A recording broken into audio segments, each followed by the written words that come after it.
In a world where second chances are rare and patience is even rarer, there lived a teacher, a black man with a heart molded by struggle, wisdom, and unshakable hope.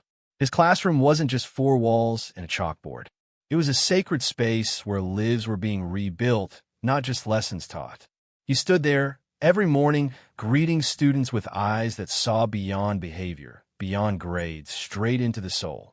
His name was Mr. Jonathan Miller. He wasn't famous. No news headline had ever mentioned his name. But in the heart of a young boy, his legacy was already being written, long before either of them realized it. This story begins not with success, but failure. A boy named Tyrese walked into Mr. Miller's class, carrying more than just a worn-out backpack. He carried silence, anger, defiance, and a history of red ink on papers that teachers had long stopped reading carefully. Tyrese was failing, not just academically, but emotionally, spiritually, socially. He was the kind of student other teachers whispered about in lounges. He won't make it. He's too far gone. Best to just pass him along and hope for the best. But Mr. Miller didn't believe in passing anyone along. He believed in standing still long enough to see the truth. Tyrese skipped homework. He sassed teachers. He sat in the back, headphones in, hood up, doing his best to disappear. But Mr. Miller noticed. One day, after class had cleared out, Mr. Miller didn't lecture. He didn't assign detention. He simply asked, "What's going on, Tyrese?" The boy didn't answer, just stared. But Mr. Miller saw the answer in his eyes. Loneliness, loss, hunger. Not just for food, but for something deeper. For belief. For someone to say, "You still matter." And Mr. Miller said just that. "You're not invisible in here." Tyrese blinked like he didn't believe it, because no one had ever told him that before. The next few weeks didn't bring instant change. But something shifted. Tyrese stayed behind after class once. Then twice.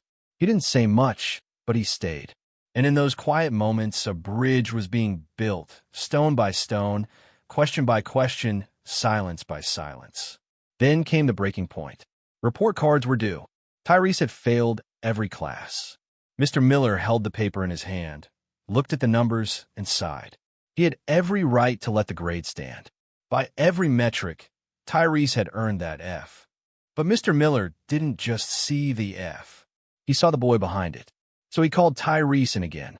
"I could fail you," he said, "and maybe that's what you think you deserve. But I see your fight.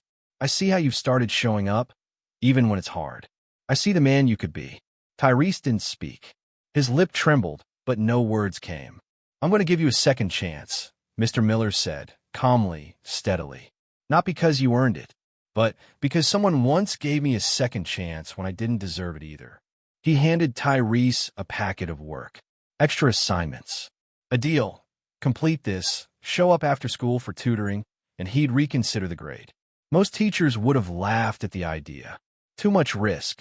Too much time. But Mr. Miller saw time as an investment, not a cost.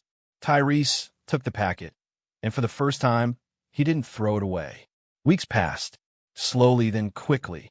Tyrese came every day after school. He worked in silence, sometimes with clenched fists, sometimes with eyes wet with quiet tears. Mr. Miller didn't press. He simply sat beside him, guiding him back to belief. One math problem, one sentence, one breath at a time. And then, miraculously, Tyrese passed. Not just the class. He passed the threshold of hopelessness. Because one man refused to believe he was too far gone. Years passed. Tyrese moved on to high school. Then college. Life didn't get easy, but got possible. And that possibility became a path. One day, Mr. Miller received a letter in the mail. The handwriting was familiar. Shaky but bold. "Dear Mr. Miller, you probably don't remember me the way I remember you. I was the kid who failed everything. The kid who wore the hoodie in the back and acted like I didn't care. But I did care. I just didn't know how to show it. And you didn't give up on me when I had already given up on myself. Today, I'm graduating. First in my family to do it. I just wanted you to know, you changed everything for me. Thank you for the second chance, for seeing me, for believing I could be more." It was signed, Tyrese L. Washington. Mr. Miller read the letter in silence. His hands trembled, not with age, but with awe. He had never sought recognition, never expected applause. But in that moment, he knew it had all been worth it. He had no regrets. Mr. Miller sat back in his chair, holding that letter like it was sacred scripture. It wasn't just ink on paper. It was a full-circle moment.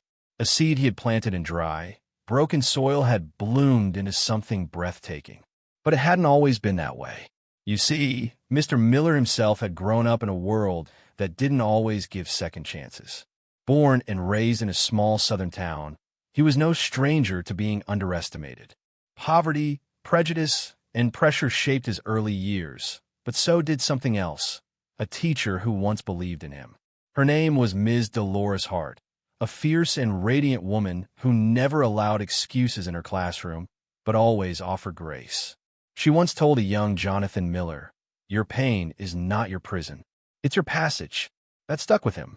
So when Mr. Miller became a teacher years later, he made a vow. No child would ever sit in his class and feel unseen.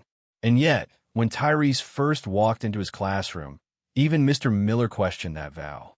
Tyrese was loud some days, mute on others. He rolled his eyes at questions, knocked his desk over once, and nearly fought another student in the hallway. Other teachers were already done with him. "Why do you even bother?" one asked. Mr. Miller replied, "Because someone once bothered with me." He believed that kids like Tyrese weren't born angry. They were shaped by circumstances most adults didn't even try to understand. So Mr. Miller started digging deeper. He learned that Tyrese lived with his grandmother, that his mother was battling addiction, that his father? Nowhere to be found. He walked miles to school some days. He often skipped meals. And yet he showed up. Showing up, even broken, that was courage. Mr. Miller decided to meet that courage with consistency. He started leaving snacks in his drawer, just in case Tyrese was hungry. He never pointed it out, never embarrassed him. Just left them there. Quietly, gently. Tyrese noticed. One day, Mr. Miller asked him to stay back after class to help clean the whiteboard. Tyrese didn't roll his eyes. He stayed. They didn't talk much that day, but something passed between them, an unspoken understanding. And from that day on, Tyrese stayed back more often. Mr. Miller also noticed something strange. Tyrese was good at storytelling. When given the chance to write freely, his words danced with raw emotion. His grammar wasn't perfect, but his truth was powerful. "Do you know you're a writer?" Mr. Miller asked once. Tyrese shrugged. "Writers don't look like me." "Who told you that?" Mr. Miller said softly. "Because they lied." It was moments like these, small, steady affirmations, that began to pull Tyrese out of the quicksand of his own doubt. Then came the biggest test of all, state exams. Students were panicking. Teachers were stressed. Administrators were watching closely. Mr. Miller knew what was at stake. Funding, ratings, job security. But none of that mattered more than what was at stake for Tyrese. He pulled the boy aside 2 weeks before the test. "I know it's hard. I know it feels impossible. But I need you to try. Not for me. For yourself." Tyrese looked at him. "What if I fail again?" Mr. Miller smiled. "Then you get up again." And Tyrese did try. He studied. He came to tutoring. He asked questions, real ones. And while he didn't ace the exam, he passed. Barely. But it was enough. Enough to show progress. Enough to prove that a seed was growing. That summer, Tyrese wrote a short story and gave it to Mr. Miller on the last day of school. The story was about a young lion raised by sheep. Everyone told the lion he was just another sheep. Until one day, an old lion came by and said, "You've got the heart of a king. Don't you dare shrink into a pasture that was never meant for you." Mr. Miller read the final line, and tears welled in his eyes. It wasn't just a story. It was a message.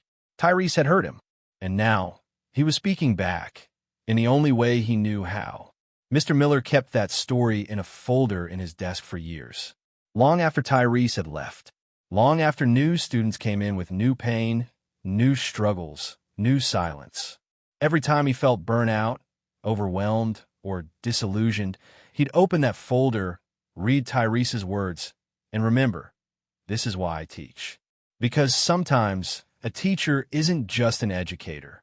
They're a mirror, a healer, a prophet of possibility. Years passed. Students came and went. Some remembered Mr. Miller with warm hearts. Some forgot his name by the time the graduation caps hit the ground. That was the rhythm of teaching, a beautiful, brutal cycle of planting seeds you might never see bloom.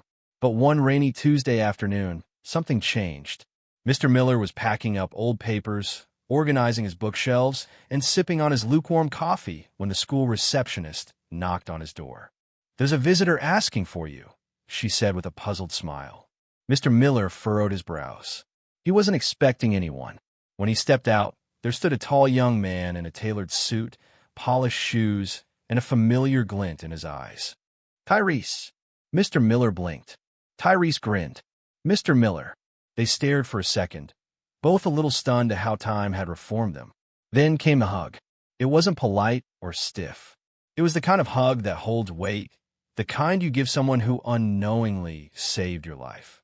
"You got taller," Mr. Miller chuckled, stepping back. "You got older," Tyrese shot back with a grin. They laughed, and for a moment, it was like they were back in that classroom again. But this time, the boy wasn't a boy. He was a man. Over coffee in the teacher's lounge, Tyrese shared everything. He had gone on to graduate high school, won a scholarship, studied journalism. He now worked for a respected publication. His stories? Raw, unapologetic, honest. "I write about things most people are scared to talk about," Tyrese said. "The broken systems, the forgotten kids, the quiet heroes." Mr. Miller smiled knowingly. "And I always mention you in interviews," Tyrese added, "because without you, I don't know where I'd be." Mr. Miller's throat tightened. He tried to speak, but the words caught in the emotion swelling behind them. "You saw me," Tyrese continued, "when I didn't even see myself. You weren't just my teacher. You were my lighthouse." Silence settled, thick with memories and meaning. Then Tyrese reached into his bag and pulled out something, a framed copy of the Lion story he had written all those years ago. "I rewrote it," he said. "Published it too. Thought you should have this version." Mr. Miller took the frame gently, eyes scanning the updated title, "The Lion Who Forgot His Roar." "It's for the kids like me," Tyrese said. "The ones still searching for their voice." Mr. Miller felt his heart swell. Pride, gratitude, peace. This was why he never gave up on Tyrese. Not because he was perfect, not because he had potential stamped across his forehead, but because he was human. And sometimes all a human needs is one person to believe in them when no one else does. That visit reignited something in Mr. Miller. He started showing up to class with new energy, recommitting to the mission, knowing full well he might not see the end of every story. But now he had proof some stories do find their way back. He even started a new project, a writing program for troubled students. He called it the Roar Project, inspired by Tyrese's story. The goal was simple: help students find their voice, even if it started as a whisper. Each student who joined received a blank journal. The cover read, "You are more than your silence." Tyrese became a guest speaker for the first session, standing before those young faces, many who looked just like he did once. He told his truth. "I failed. I struggled. I was angry. I didn't believe I mattered. But someone did. And that belief became the bridge that saved me." The room fell silent. Not the empty kind, but the kind full of deep listening. Tears were shed. Walls were cracked. Hearts were opened. And Mr. Miller? He stood at the back of the room, hands clasped, eyes shimmering. There was no award for this moment. No applause. No front-page article. But in that quiet space, filled with honest words and heavy hearts, a revolution had begun. One life had inspired another, and another, and another, just like ripples in water. Years later, when Mr. Miller finally retired, he didn't feel sadness. He felt fulfilled, not because he'd saved every student, but because he had shown up, consistently, compassionately, and because one boy, one broken, brilliant, beautiful boy, had taken that gift and turned it into purpose. They stayed in touch. Every year, Tyrese sent Mr. Miller a handwritten letter, and every letter ended with the same line. "Thank you for reminding the lion he was never a sheep." Mr. Miller never sought fame, never expected grand recognition. He simply lived by a quiet, unshakable belief. Every child matters, even the ones who fall. especially the ones who fall. He understood something that far too many overlook, that inside every misstep could be a lesson, and within every broken student could be a beating heart begging to be seen. He gave Tyrese a second chance. And in doing so, he didn't just change one life. He changed many. Because kindness, when planted in the right season, doesn't just grow, it multiplies. Maybe that's the part the world forgets sometimes. That the true legacy of a teacher isn't written in grades or test scores, but in lives touched, dreams revived, and voices awakened. Tyrese never forgot Mr. Miller. And Mr. Miller never once regretted taking a risk on that failing student. Because in the end, it wasn't just a second chance, it was the right chance. And that made all the difference.